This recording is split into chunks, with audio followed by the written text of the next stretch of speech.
9절과 10절 두 절입니다.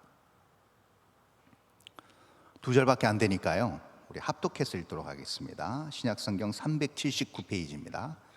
베드로전서 2장 9절 10절입니다. 우리 합독해서 다 함께 읽습니다. 시작. 그러나 너희는 택하신 족속이요 왕같은 제사장들이요 거룩한 나라요 그의 소유가 된 백성이니 이는 너희를 어두운 데서 불러내어 그의 기이한 빛에 들어가게 하신 이의 아름다운 덕을 선포하게 하려 하심이라. 너희가 전에는 백성이 아니더니 이제는 하나님의 백성이요 전에는 국류를 얻지 못하였더니 이제는 국류를 얻은 자니라. 아멘. 복잡다단한 인생의 여러 일들을 한마디로 정의한다는 건 굉장히 어려운 일일 것입니다. 인생을 한두 해 살아보지 않으신 우리 엄마나신 우리 성도님들은 너무나도 이것을 잘 아실 것입니다. 그래서 인생을 한 단어 또는 한 문장으로 어떻게 이 복잡한 인생을 다 표현해낼 수 있겠습니까? 그럼에도 불구하고 그 인생의 기나긴 여정을 한 문장, 한 단어로 굳이 표현할 수 있다고 한다면 그것은 선택의 연속이다 정도로 표현할 수 있을 것입니다. 그렇지 않습니까, 여러분?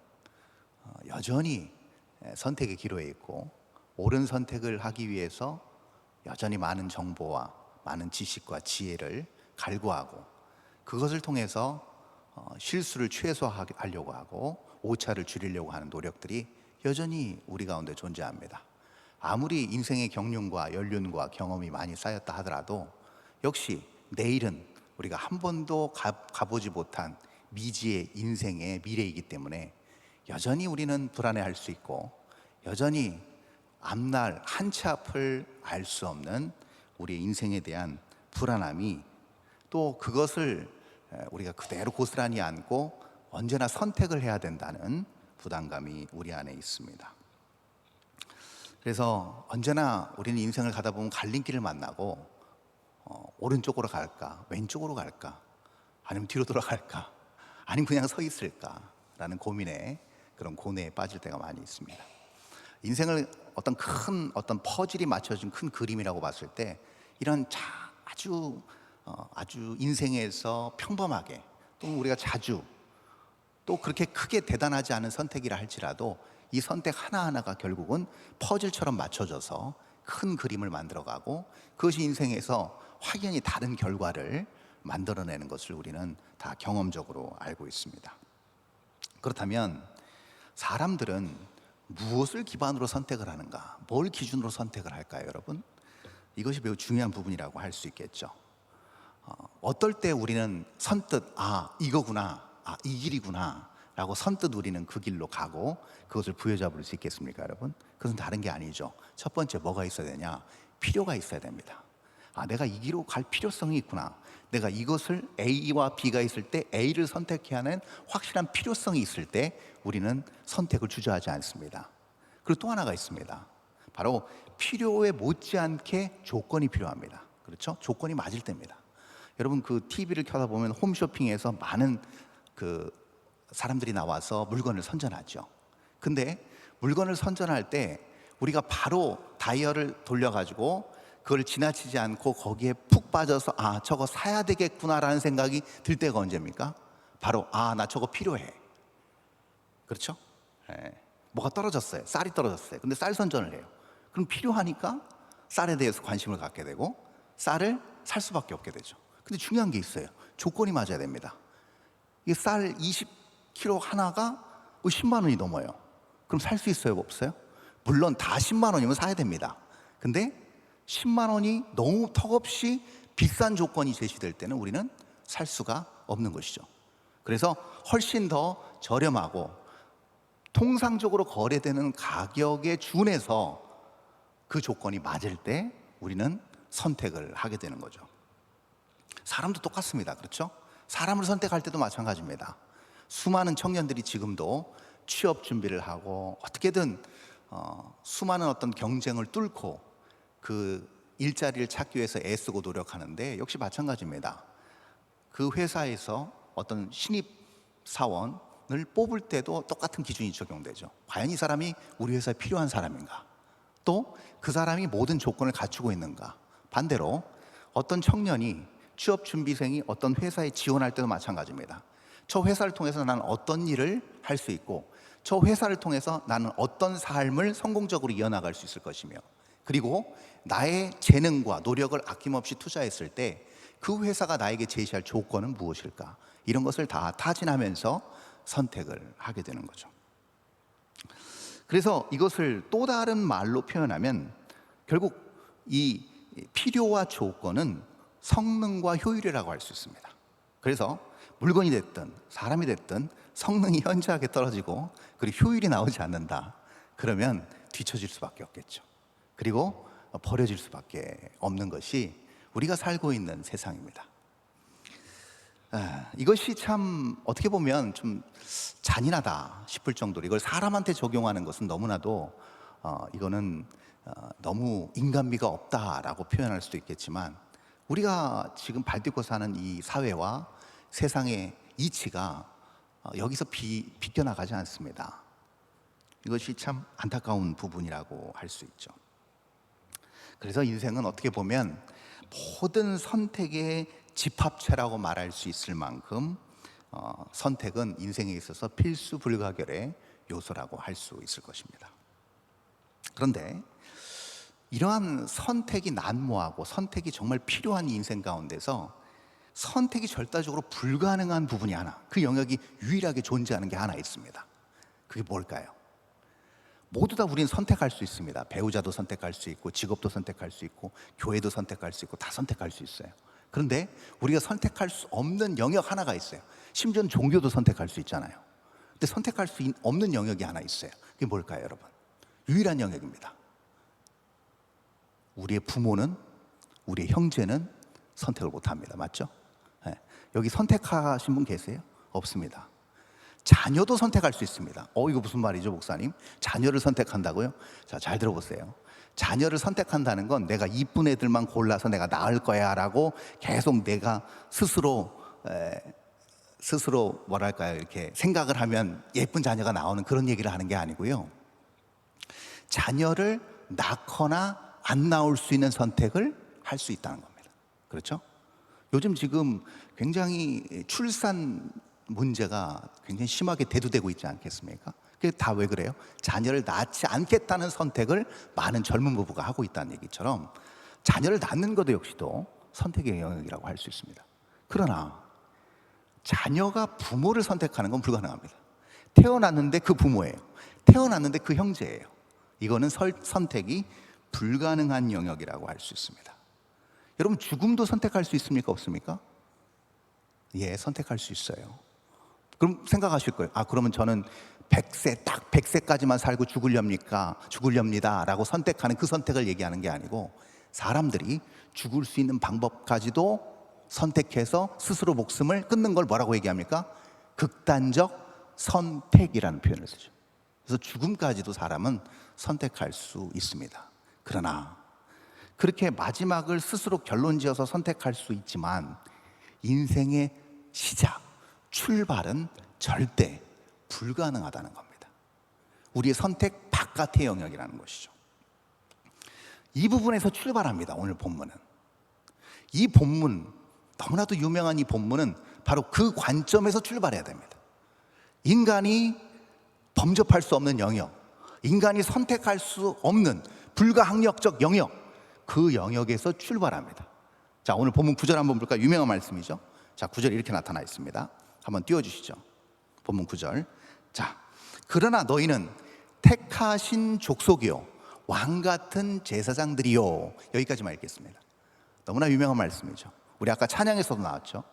택하신 족속, 이 족속, 게노스란 표현입니다. 헬라말 게노스. 이 말은 무엇이냐면 혈족이라는 표현입니다. 제가 아까 말씀드렸죠. 부모로부터 내가 태어났는데 내 부모를 내가 고를 수 없고 선택할 수 없고, 그렇게 우리 부모로부터 내가 태어난, 숙명적으로 태어날 수밖에 없는 것을 바로 이 표현, 택하신 족속이라는 표현 속에 들어가 있습니다. 그 또 하나 있습니다. 왜 왕같은 제사장 왕 같은 제사장이라고 표현했을까요? 이것은요, 여러분, 구약 시대의 세계관으로 이거를 볼 필요가 있습니다. 구약에서 왕, 제사장은 어떻게 연결됩니까? 그 직위가 철저히 세습으로 연결이 됩니다. 왕은요, 그 아들에게 보위를 불려줍니다. 왕좌를 불러줍니다. 그렇죠? 그러면 그 태어난 왕자는 왕자로 태어났기 때문에 아버지로부터 왕위를 물려받는 겁니다. 왕조가 이렇게 세습 형식으로 쭉 이어가듯이 제사장 그룹도 마찬가지입니다. 구약시대에 누가 대표적인 제사장 집안이었습니까? 모세형 아론이죠. 하나님께서는 정확하게 정해주셨습니다.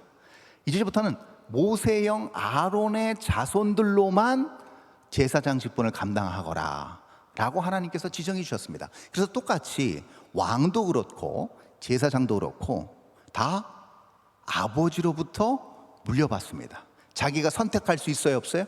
없습니다. 왕자로 태어나면 왕위를 물려받는 것이고 제사장의 아들로 태어나면 제사장의 직분을 그대로 고스란히 이어받는 것이죠. 여러분, 이것이 무엇인가 하면요, 지금 우리가 그렇게 잘 아는 이 유명한 본문의 이 베드로의 이 서신서의 2장 9절의 이 말씀이 결국 무엇인가, 인간 스스로 선택할 수 없는 절대 불가침 영역에서부터 이것이 출발한다는 겁니다. 인간이 절대로 선택하거나 인간이 결정할 수 없는 그 영역에서 하나님 뭐라고 말씀하세요? 너희는 뭐다? 택하신 족속이다라고 표현한 겁니다.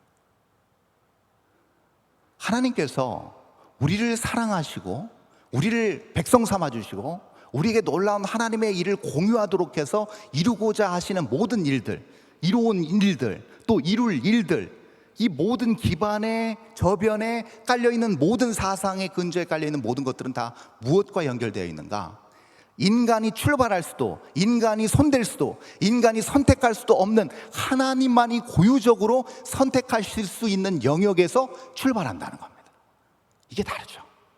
사람은요, 자기의 출신을 어떻게든 바꿔보려는 노력을 끊임없이 합니다. 그래서 열심히 돈도 벌고, 그래서 열심히 공부도 하고, 어떻게든 자기가 태어난 거에서 불만족스럽다 했을 때는 어떻게든 그 직분과 그 직위와 그 사회적 위치를 어떻게든 상승시켜 보려고 애를 씁니다.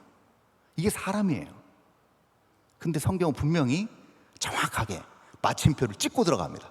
그 영역은 절대로 사람이 손댈 수도 선택할 수도 바꿀 수도 없는 영역임을 분명히 명시하고 있습니다.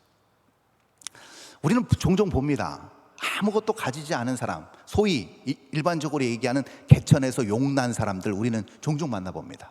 아무것도 없는 사람이 자수성가해서 뭔가를 이루고 사회적 위치에 올라가고 수많은 존경을 받는, 스포트라이트를 받는 사람들을 우리는 종종 봅니다. 그러나 그 사람들, 솔로몬은 언급합니다. 헛되고 헛되고 헛되니 모든 것이 헛되다. 열심히 수고하고 노력하지만 다 바람을 잡는 것 같이 헛되다라는 표현을 하면서 뭐라고 하냐면, 우리가 그렇게 수고하고 애쓰고 노력하지만 그것이 영원할 수 없다. 우리가 밟는 이 땅이 오히려 영원하다라는 표현을 씁니다. 전도서 1장 그렇게 출발합니다.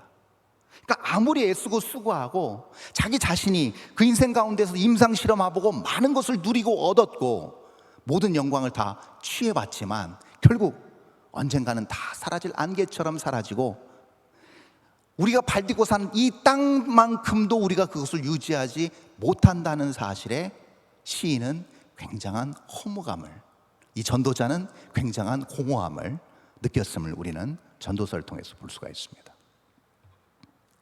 자, 그러면 이 땅에서의 잠시 잠깐의 영광과 영화가 아닌 것이 분명한 것은, 인간이 범접할 수 없는 영역에서 선택하신, 주권적인 선택을 하신 그 당사자인 하나님이 영원하신 분이기 때문입니다.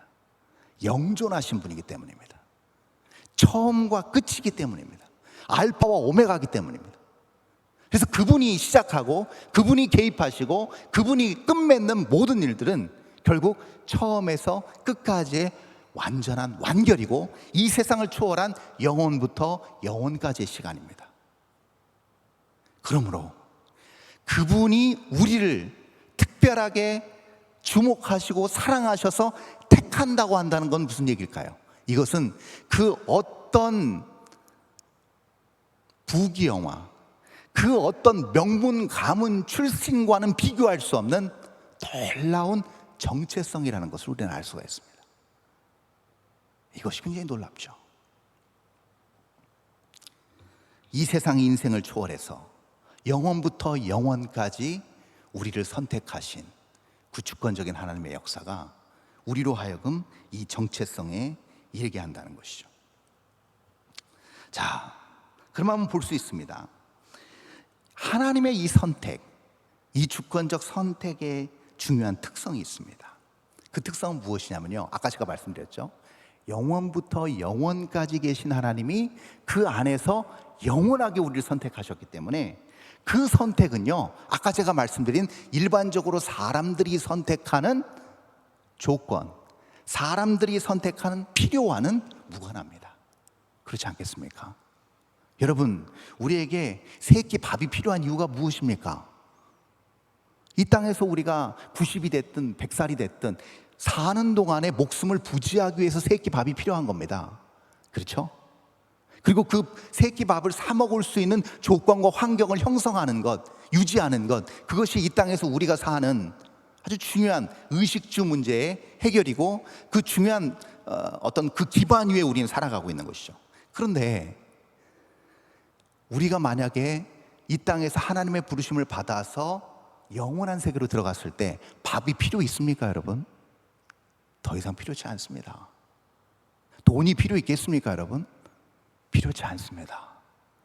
우리에게 지금 그토록 우리가 관리하고 있는 이 건강이 필요하겠습니까? 필요할 수 없습니다. 더 이상 필요와 조건은 충족될 만한 아무런 이유가 없는 것이죠. 그래서 이 하나님의 선택은요, 필요와 조건을 초월한 그러한 선택입니다. 그래서 세상 사람들이 가지고 있는 가치관, 세상 사람들이 필요로 하는 것, 세상 사람들이 정말 좋아하는 그런 조건과는 전혀 다른 방식으로 하나님은 사람을 보십니다. 그리고 전혀 다른 방식으로 그런 사람들을 통해서 전혀 다른 방식으로 하나님의 일을 이끌어 가십니다. 그것이 바로 어디 나와 있는가? 오늘 본문은 아니지만 베드로전서 2장 4절에 나타나 있습니다. 한번 읽어볼까요? 2장 4절 이렇게 나타나 있죠. 자, 한번 다 함께 읽어봅니다. 시작. 사람에게는 버림바가 되었으나 하나님께서는 택하심을 입은 보배로운 산돌이신 예수께 나아가. 자, 사람에게는 버림바가 되었습니다. 왜 그랬을까요? 필요도 없었습니다. 조건도 안 맞습니다. 그러니까 그냥 발뿌리에 평범하게 발뿌리에 채여서 돌아다니는 길거리에 돌처럼 여김을 받았습니다. 버려진 돌이 된 것이죠. 세상 사람들이 예수님을 그렇게 본 것처럼 세상의 관점으로 우리가 믿는 예수님, 우리가 믿는 이 진리의 복음, 그렇게 여겨질 수 있다는 겁니다. 왜요? 세상 사람들은 이 복음, 그리고 이 복음의 중심인 예수님이 절대 그들에게 있어서 필요하거나 그들의 조건을 충족시킬 만한 그런 분으로 여겨지지 않기 때문입니다. 그래서 그런 것이죠. 그런데 여러분, 다시 한번 보시면 이것이 단순히 그 정도로 치부해버릴 만한 얘기가 아닌 것을 오늘 본문 9절과 10절에서 우리가 볼 필요가 있습니다. 우리 오늘 본문 9절 10절 한번 볼까요? 이것이 어떻게 필요와 조건을 초월한 하나님의 놀라운 선택인지를 자, 한번 보겠습니다. 다시 한번 읽겠습니다. 시작. 이는 너희를 어두운 데서 불러내어 그의 기이한 빛에 들어가게 하시니에 아름다운 덕을 선포하게 하려 하심이라. 10절. 너희가 전에는 백성이 아니더니 이제는 하나님의 백성이요 전에는 긍휼을 얻지 못하였더니 이젠 긍휼을 얻은 자니라 라는 표현이 나옵니다. 자, 보십시오. 지금 뭐라고 나와 있습니까? 어둠에 있었는데 기이한 빛으로 인도했다는 겁니다. 그리고 전에는 하나님의 백성이 아니었는데 하나님의 백성이 되었고, 긍휼을 입은 자가 아니었는데 이제 긍휼을 입게 되었다는 겁니다. 근데 여기서 오늘 베드로 사도는 성경에서 그 어떤 조건도 명시해 놓고 있지 않습니다. 너희가 이것을 하면 이렇게 될 것이다. 너희가 이것을 하면 어둠에서 빛으로 나올 것이고, 이렇게 너희가 이걸 안 하게 되면 너희가 하나님의 백성으로 인정을 받을 것이고, 너희가 이렇게 하나님의 말씀을 순종하면 너희가 온전히 복을 받을 것이다 라고 언급하고 있지 않습니다. 그 어떤 조건도 그 어떤 필요도 없다는 것이죠. 자, 생각해 보십시오. 우리가 하나님의 백성이 되고 하나님의 은혜로 긍휼을 입는다고 했을 때 하나님 편에서는 어떤 필요가 있었을까요? 하나님께서는 어떤 조건에 만족함이 있으셨을까요? 없습니다. 그 어떤 필요, 그 어떤 조건도 하나님 편에서는 존재하지 않습니다. 우리가 만약에 하나님의 뜻을 어기고 그 뜻대로 그대로 처벌을 받아서 폐기 처분 당하고 심판받고 형벌을 당해도 하나님은 거기에 대해서 무죄하십니다. 무책임하다 말하실 수 없습니다. 하나님은 아무 하자가 없으십니다. 합당하십니다. 우리 쉽게 이렇게 표현할 수 있습니다. 안 하셔도 됩니다. 그리 안 하셔도 무방합니다. 깨끗하십니다. 흠이 없으십니다. 그럼에도 불구하고 그렇게 하신 이유가 뭘까요? 그렇게 안 하셔도 전혀 하나님의 이름에, 그 영광스러운 이름, 그 완벽한 이름에 흠짓이 날 수 없음에도 불구하고, 나지 않음에도 불구하고 왜 우리 하나님은 그러셨을까요? 여러분, 생각해 보십시오. 필요와 조건을 충족시키는 것, 여러분, 필요하지 않은데 필요와 조건을 충족시키려면 뭐가 필요할까요? 내가 필요하지 않아요. 내가 무슨 이거 조건도 나한테 안 맞아요. 그럼에도 불구하고 내가 그걸 하려면 어떻게 해요? 그 필요와 조건을 충족시키기 위해서는 뭘 해야 돼요? 많은 값을 치러야 됩니다. 자, 제가 뭐가 필요 없어요. 쌀이 한 포대 엄청나게 쌓여 있어요. 그럼에도 불구하고 내가 쌀을 살 필요가 없는데도 쌀을 산다고 했을 때, 여러분, 그것은요, 나에게 있어서 그 이상의 대가를 치르는 겁니다.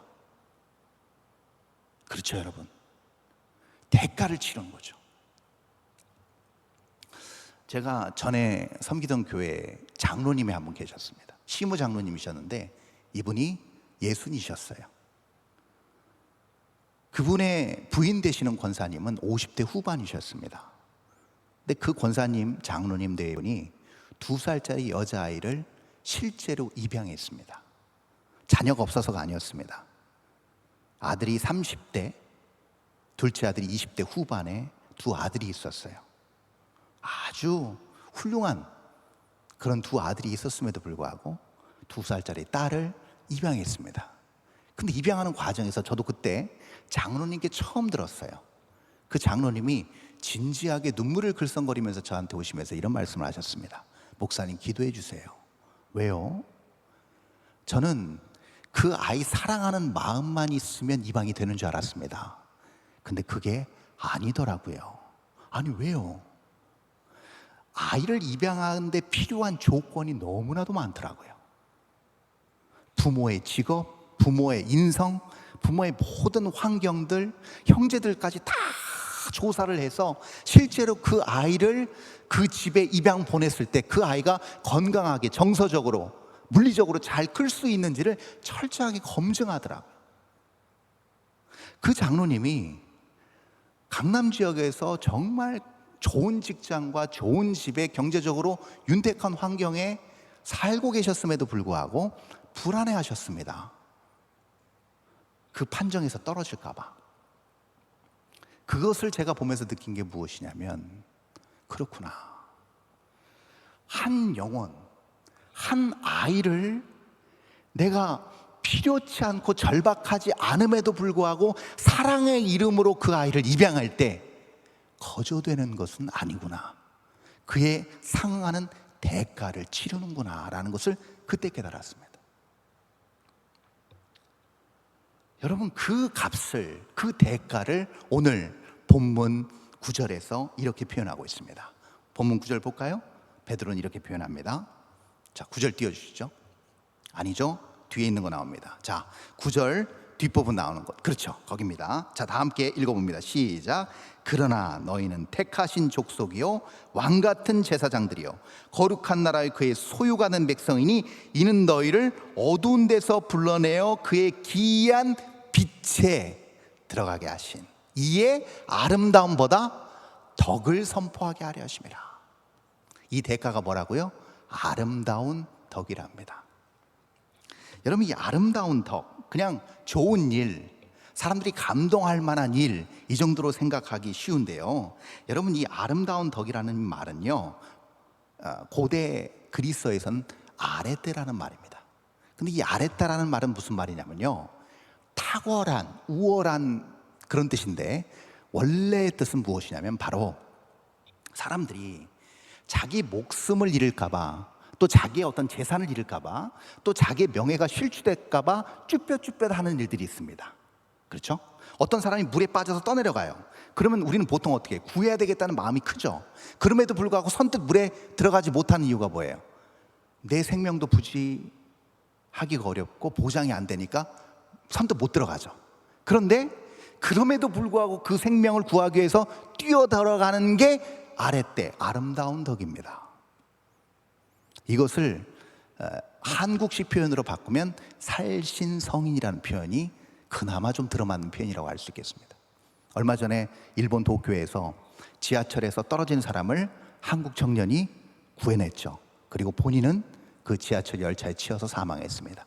전형적인 살신성인, 아레타입니다. 이게 바로 아레테.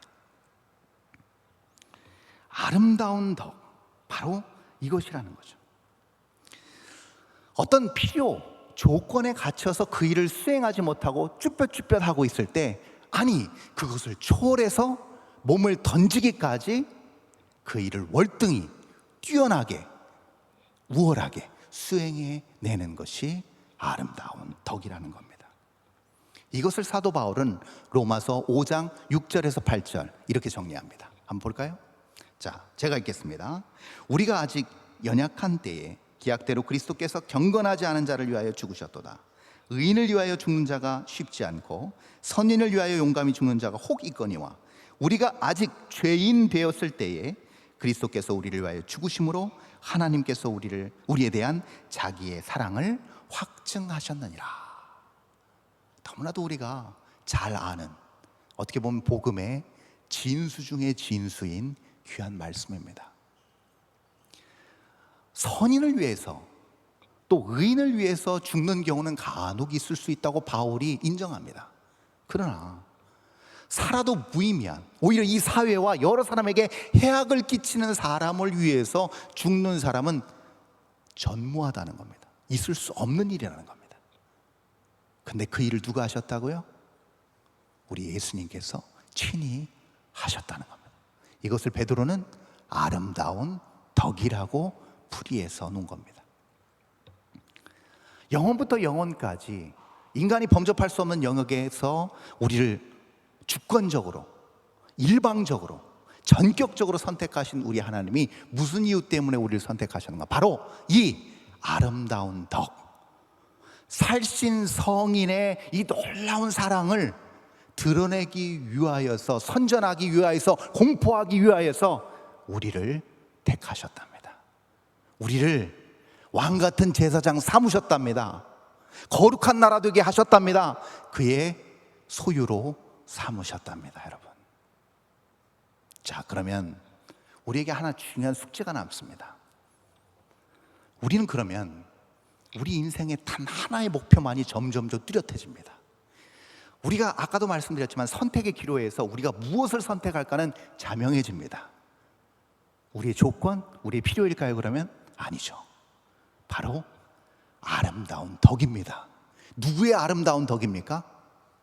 어떤 선택이 됐든지 간에 예수 그리스도가 우리를 향한, 이 세상을 향한 그 아름다운 덕을 기리고 드러내고 그 영광이 조금이라도 나타나는 그 일이라고 한다면, 그것이 나에게 비록 손해가 되고, 그것이 비록 나에게 아픔이 되고, 그것이 비록 나에게 고통을 준다 하더라도, 그것이 나에게 크나큰 부담으로 다가온다 하더라도, 아니 심지어 우리의 삶 전체를 무너뜨릴 만한 위협이 된다 할지라도 그 길을 선택하는 것이 하나님께서 우리를 그 상상할 수도 없는 대가를 치르시면서 선택하신 이유 아니겠습니까, 여러분?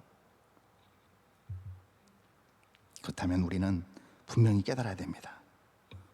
우리의 삶 곳곳에서 그러한 의무를 우리는 해내야 된다는 겁니다. 여러분, 어떤 높은 지위에 올라가고요, 사람들이 다 우러러보는, 그리고 다 머리를 조아리는 그런 영향력 있는 자리에 올라가면요, 특별한 힘과 특권이 주어집니다.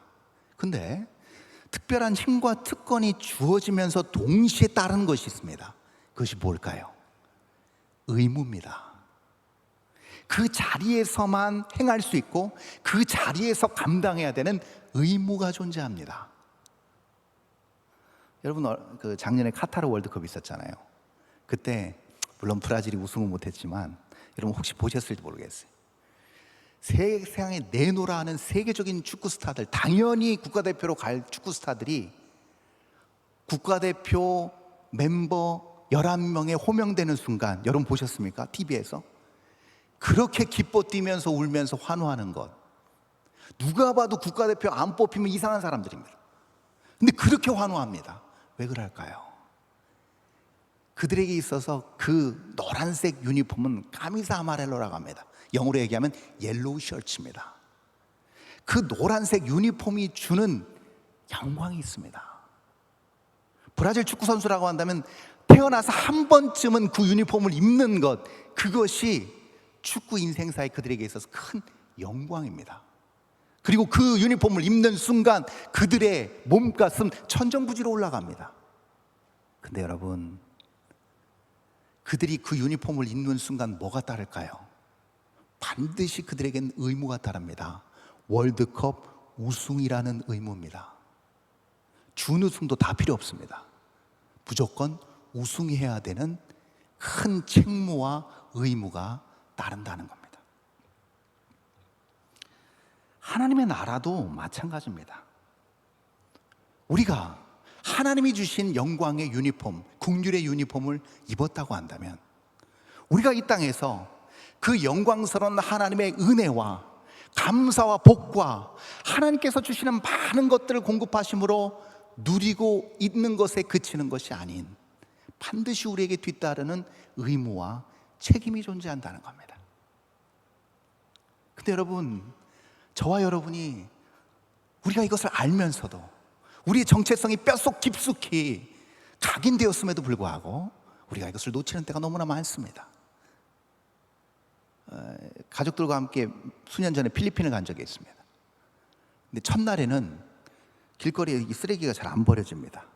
왜요? 한국 사람이니까. 대한민국 사람이잖아요. 대한민국 사람은 버스에서 창밖으로 쓰레기를 버리지 않잖아요.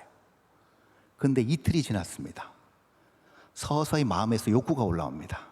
굳이 이것을 내 가방 속에 넣어서 쓰레기통까지 가져갈 이유가 있을까? 다 버리는데. 달리고 시작합니다. 저는 안 버렸습니다. 저를 이상하게 보지 마세요. 근데 주변에 같이 타고 가시던 한국 분들입니다. 그분들 말씀드려서 죄송한데 익명으로 그분들은 마구 버리기 시작합니다. 아주 자유함을 느낍니다. 제가 거기서 느낀 게 하나 있습니다. 아, 그렇구나. 대한민국이라는 환경 안에서 누구나 다 대한민국 사람이라는 정체성과 그 환경 안에서 법률을 지키는구나, 질서를 지키는구나. 그러나 대한민국 환경 바깥에 나갔을 때는, 그런 환경이 아니었을 때는 자연스럽게 거기에서 자유하는구나, 아무렇게 하는구나. 똑같습니다, 여러분. 교회에선 누구나 다 신앙생활 잘할 수 있습니다. 예배할 때, 기도할 때, 누구나 신실하게 하나님 이름 부르고 회개하고 하나님 앞에서 내 모든 인생을 다 던지겠다고 헌신할 수도 있습니다. 경건할 수 있습니다. 그러나 우리의 시험장은 어딘가? 이 예배당이 아닙니다, 여러분. 우리의 시험대는 우리가 속한 가정, 우리의 일터, 우리의 저 예배당 밖에 우리 삶의 뒷모습입니다. 사악한 환경, 질서가 없는 환경, 자기 멋대로 하는 환경에서 여러분, 그럼에도 불구하고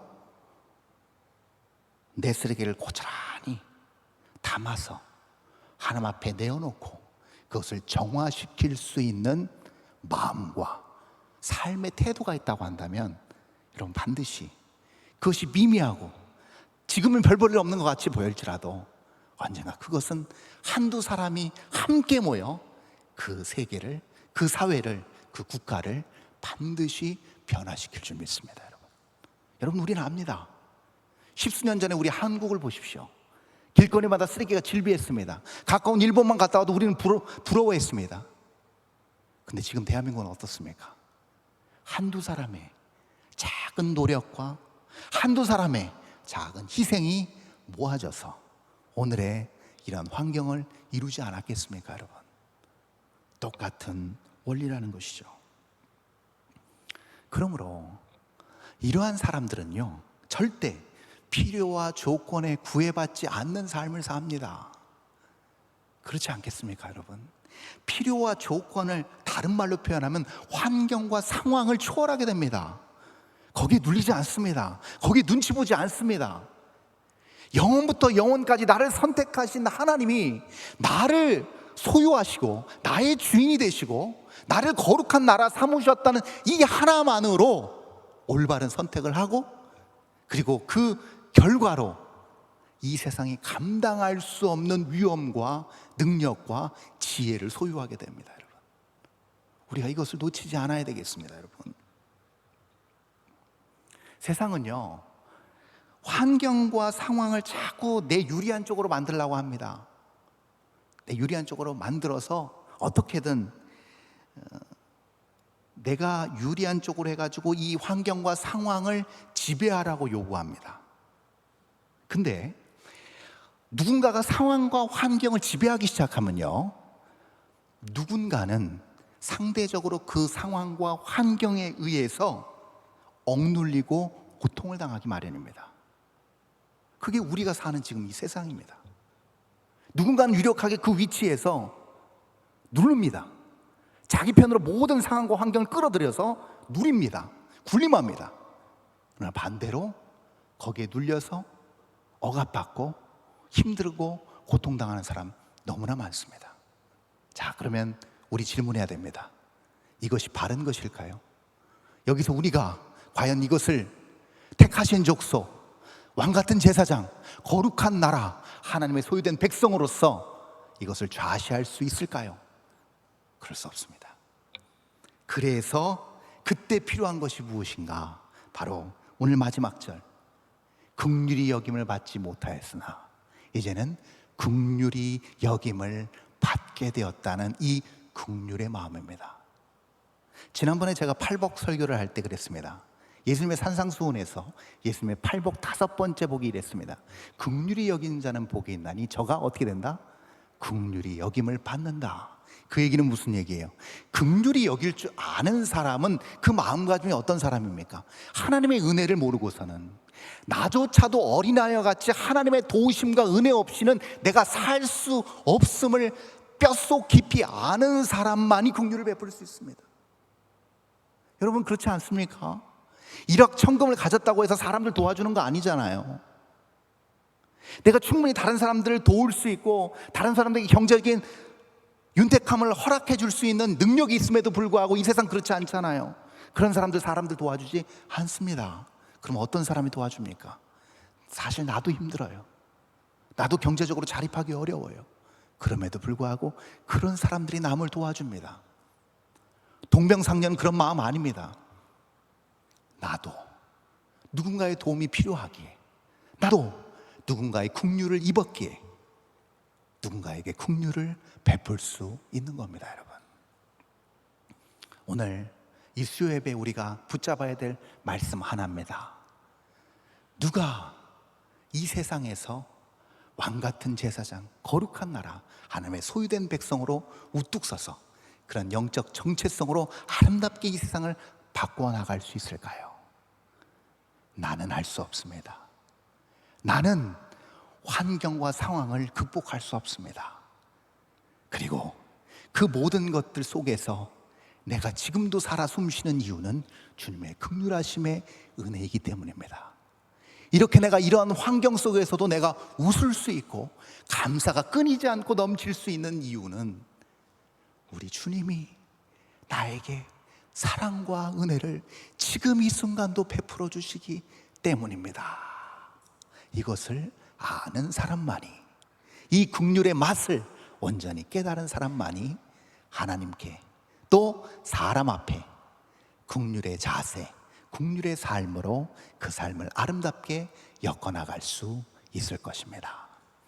이 절에 참석한 저와 여러분이 우리가 주님 앞에 서는 그 마지막 인생의 그 마지막 순간까지 이 긍휼의 마음을 끝까지 놓지 않고 여전히 하나님 앞에서 겸손히 내 자신을 주님 앞에 드리고 그것을 통해서 하나님의 놀라운 긍휼의 은혜가 나의 삶을 파이프 삼아, 통로 삼아 아름답게 이 세상을 가꾸어 나가고 세워나가고 변화시켜 나가는 삶의 주역들로 세워져 나갈 수 있기를 바랍니다. 기도하겠습니다.